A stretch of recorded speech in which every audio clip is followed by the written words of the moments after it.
Enjoy the story titled The Prize of Wild Choices. In the bustling city of Abuja, where the bright lights of luxury often mask the shadows of secrets, 4 high school girls dared to cross a line they could never return from. Vanessa, Chloe, Sophia, and Jessica, young, beautiful, and ambitious, wanted more than their quiet lives could offer.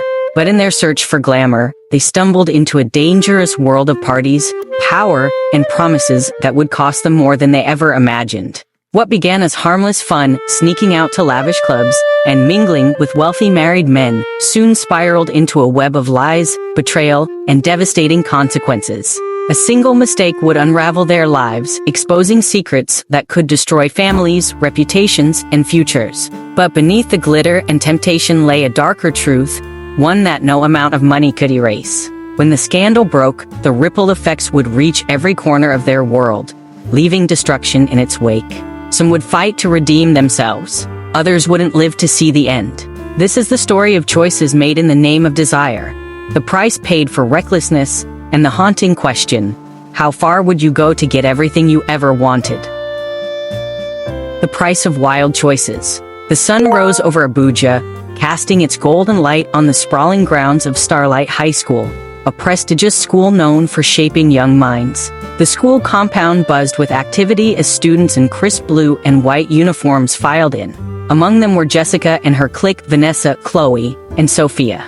Their entrance was always noticed. They moved with a boldness that set them apart. Jessica, the leader, had an aura of confidence that made others follow her, even when it led to trouble.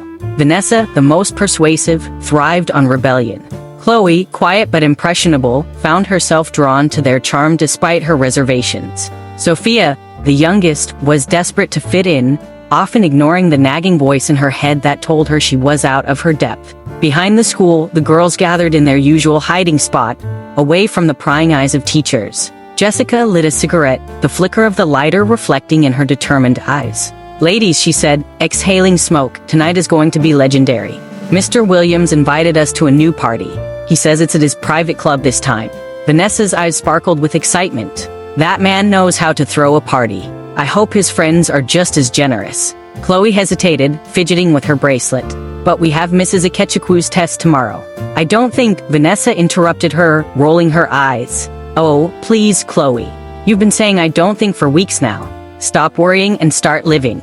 Sophia giggled nervously. "As long as there's champagne, I'm in." Jessica smirked. "That's my girl. Now, let's get through this boring day first." Later that evening, the girls snuck out of their homes, dressed in flashy outfits that defied their schoolgirl image. Jessica led the way as they piled into a sleek black SUV sent by Mr. Williams. Inside, the air was thick with perfume and excitement. Mr. Williams, a suave businessman in his late 40s, greeted them with his usual charm.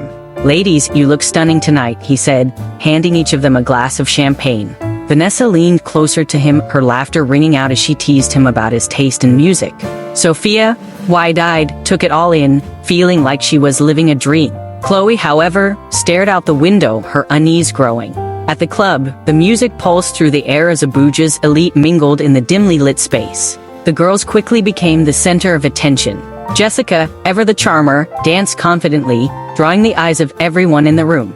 Vanessa flirted with an older man, securing a promise of a shopping spree. Sophia, overwhelmed by the opulence, downed glass after glass of champagne, her inhibitions slipping away. Chloe, meanwhile, watched from the sidelines, her discomfort mounting. The next morning at school, the aftermath of their night was evident. Jessica sauntered into class, wearing sunglasses to hide her tired eyes. Vanessa was glued to her phone, laughing at a message from her new admirer. Sophia looked pale, clutching a water bottle to soothe her hangover. Chloe sat quietly, her mind racing. Mrs. Ikechukwu, their English teacher, noticed their behavior and frowned. After class, she called Jessica to her office. "Jessica," Mrs. Ikechukwu began, her tone gentle but firm, "I'm worried about you. Your grades are slipping, and you've been absent more often. Is there something going on?" Jessica leaned back in her chair, a fake smile plastered on her face. "I'm fine, Ma. Just a little tired from studying late." Mrs. Ikechukwu wasn't convinced but decided to let it go for now. "If you ever need to talk, my door is always open," she said. Jessica nodded, leaving the office with a shrug. Outside, Vanessa was waiting. What did she want? Vanessa asked, smirking. The usual lecture, Jessica replied. Let's go. Mr. Williams is picking us up after school. Weeks turned into months, and the girls' escapades grew wilder. They frequented exclusive parties, spent weekends at luxurious hotels, and accepted expensive gifts from wealthy men. But beneath the surface, cracks began to form. Chloe, who had always been the most cautious, started pulling away. I don't think I can do this anymore, she told Vanessa one afternoon. I feel like we're going too far. Vanessa scoffed. You're just scared. You'd be nothing without us. Jessica, meanwhile, faced a growing problem of her own. She had missed her period for 2 months. Late one night, she took a pregnancy test and stared in horror at the 2 lines. She confided in Vanessa the next day. I can't believe this is happening, Jessica said, her voice trembling. Vanessa, ever pragmatic, replied, We'll fix it. I know a place. But Chloe overheard their conversation and tried to intervene. Jessica, please think this through. This could be dangerous. Jessica snapped, I don't have a choice, Chloe. You don't understand. Vanessa arranged for Jessica to visit a clinic she had heard about through a friend. The clinic was in a rundown part of the city, and the doctor's office was far from professional. Jessica felt uneasy but convinced herself it was her only option. The procedure was quick and cold, leaving Jessica feeling weak and vulnerable. Vanessa assured her she would be fine, but 2 days later, Jessica collapsed at home. Her parents rushed her to the hospital, but the damage had been done. Jessica died from complications, leaving her family and friends shattered. The news of Jessica's death sent shockwaves through the school. Sophia, racked with guilt, confessed everything to Mrs. Ikechukwu, who immediately alerted the authorities. Inspector Grace, a determined policewoman, took charge of the case. Her investigation revealed a web of deceit involving Mr. Williams and his predatory behavior. He was arrested along with the unlicensed doctor who had performed the procedure. In the aftermath, the girls' lives were forever changed.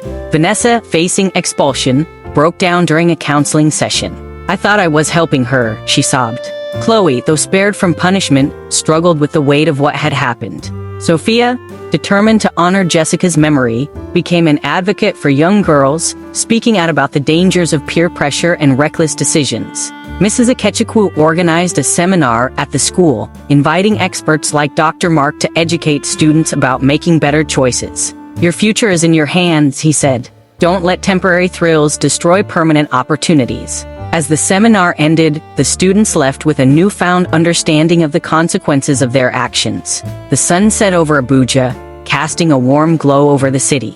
In the silence that followed, the lessons of Jessica's life echoed, stark reminder that every choice has a price. Jessica's death plunged her family, school, and friends into a storm of grief and unanswered questions. While her parents mourned privately, the school turned into a hub of speculation. The once confident Vanessa now avoided eye contact with anyone, her boldness evaporated. Sophia, barely able to focus, cried in the restroom between classes, haunted by memories of Jessica's laughter and the nights they spent living recklessly. Chloe, the quiet observer, struggled to reconcile her guilt in relief that she hadn't followed them to the clinic that fateful day. Mrs. Ikechukwu, shaken by the tragedy, dedicated her spare time to investigating the root of the problem. She learned from Sophia's confession that Mr. Williams was the primary enabler of the girls' misbehavior. Fueled by anger, she contacted the school's principal and insisted that they bring in the authorities. Meanwhile, Inspector Grace continued her probe into Mr. Williams' illicit activities. She uncovered a disturbing network of exploitation where wealthy men lured vulnerable young girls with money, gifts, and empty promises. Grace's discoveries added layers of complexity to the case, and she knew bringing justice would require patience and cunning. In the days following Jessica's funeral, Vanessa grew increasingly paranoid. Her phone rang constantly, strange numbers, cryptic messages, and even threats. One evening, as she sat in her dimly lit bedroom, her phone buzzed again. She hesitated but answered. You think you can just spill secrets about us? The voice growled. We know everything about you, Vanessa. Stay quiet, or you'll regret it. Terrified, Vanessa called Chloe and begged her to meet. Chloe reluctantly agreed, and the two met at a quiet cafe. Vanessa's usually composed demeanor had crumbled. She clutched her coffee cup, her hands trembling. They're watching me, Vanessa whispered. The people who were at those parties, they know everything. I don't know what to do. Chloe frowned, her own fear growing.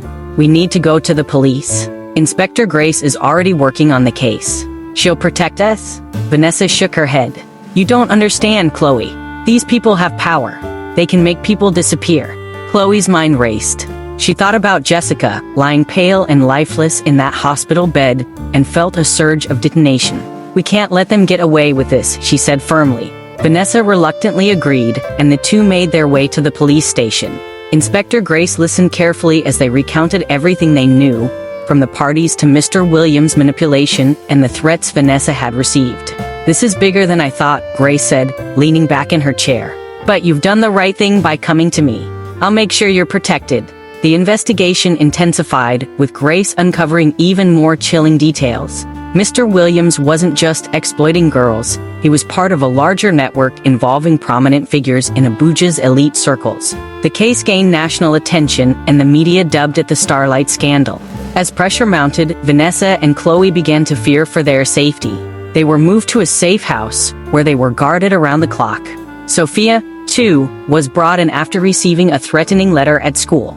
The once vibrant girl was now a shadow of her former self, her guilt over Jessica's death consuming her. In the safe house, the three girls had plenty of time to reflect on their choices. Vanessa, who had always been the most confident, finally broke down. I thought I was untouchable, she admitted one night. I thought I could do anything and get away with it. But I was wrong. Chloe, who had always been the voice of reason, tried to comfort her. We were all wrong, she said. But now we have a chance to make things right. As the days turned into weeks, the case took a dramatic turn. A key witness came forward, an ex-employee of Mr. Williams who had seen and heard everything. His testimony provided the missing piece Inspector Grace needed to bring charges against not only Mr. Williams, but several other prominent figures. The trial was a media spectacle, with reporters swarming the courthouse every day. Vanessa, Chloe, and Sophia were called to testify, their courage shining through despite their fear. Their testimonies painted a harrowing picture of manipulation and exploitation, leaving the courtroom in stunned silence. Mr. Williams, once a respected businessman, now sat in disgrace, his expression devoid of the confidence he once wielded. The judge delivered a scathing verdict, sentencing him and his accomplices to lengthy prison terms. With the case closed, the girls returned to their lives, though they knew things would never be the same. Vanessa decided to leave Abuja and move in with her aunt in Lagos, hoping to start fresh. Chloe, inspired by the experience, began volunteering with a local NGO that worked to protect vulnerable girls. Sophia, still haunted by her guilt, sought therapy and eventually found solace in helping others avoid the mistakes she had made. Mrs. Ikechukwu, though heartbroken by Jessica's death, felt a renewed sense of purpose. She worked with the school to implement programs on peer pressure, self-worth, and making better choices. As the sun set over Abuja, the city seemed quieter, as if mourning the innocence lost in the tragedy. But amidst the sorrow, there was hope, a hope that Jessica's story would serve as a cautionary tale, reminding others that every choice has consequences. The price of wild choices continues. Months after Jessica's death, Starlight High School was still shrouded in tension. The once vibrant laughter in the hallways had been replaced by whispers of fear and regret. The scandal, now public, had not only shaken the students, but also exposed the dark underbelly of Abuja's elite. For the girls who had survived the ordeal, Vanessa, Chloe, and Sophia, life had become a daily battle with guilt, shame, and the fallout of their choices. But the consequences extended far beyond their circle. As Inspector Grace delved deeper into her investigation, she uncovered evidence of not just emotional and financial exploitation, but also a trail of physical consequences. Medical reports and anonymous tips revealed that several of the men involved in the parties had contracted sexually transmitted diseases, including HIV, from their reckless behavior. Sophia's shocking diagnosis. It was a sunny Monday when Sophia decided to visit a clinic for a routine checkup. The nightmares about Jessica's death had subsided slightly, but her growing fear about her own health wouldn't let her rest. After her blood work was done, the doctor called her into the office with a serious expression. "Sophia, we need to talk about your test results," Dr. Amadi said, her voice kind but firm. "You tested positive for an STD. Treatable, but it's important we address this immediately." Sophia's world spun. Tears welled in her eyes as she nodded numbly, barely hearing the doctor's reassurances. She had always assumed she was invincible. But now, the consequences of her choices had caught up with her. Sophia left the clinic feeling like a shadow of her former self. She couldn't bring herself to tell anyone, not even Chloe or Vanessa. Vanessa's spiraling consequences. Meanwhile, Vanessa faced her own demons. The threats she had received from the powerful men she and her friends had been involved with continued to haunt her. But her biggest shock came during a late-night call from one of her former benefactors, Mr. Adewale, a married businessman who had once lavished her with gifts. Vanessa, his voice was panicked. "Have you been feeling sick? I just found out I contracted HIV." Vanessa froze, the phone slipping from her trembling hands. She had always dismissed the warnings about using protection and the risks of their lifestyle. Now the reality hit her like a freight train. She hadn't been tested since Jessica's death, and the thought of facing her own diagnosis filled her with dread.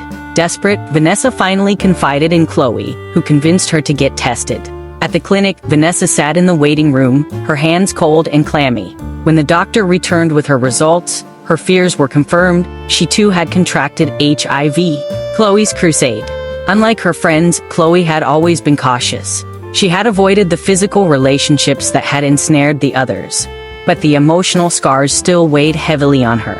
Determined to make a difference, she threw herself into her volunteer work with the NGO period. Through her efforts, she met other girls who had been victims of exploitation, each with their own heartbreaking stories. It was during one of these outreach programs that Chloe met Blessing, a 15-year-old girl who had been abandoned by her family after contracting an STD. Blessing's story mirrored Jessica's in many ways, and Chloe vowed to help her rebuild her life. Together, they worked to raise awareness about the dangers of peer pressure and predatory behavior. The scandal reaches the married men.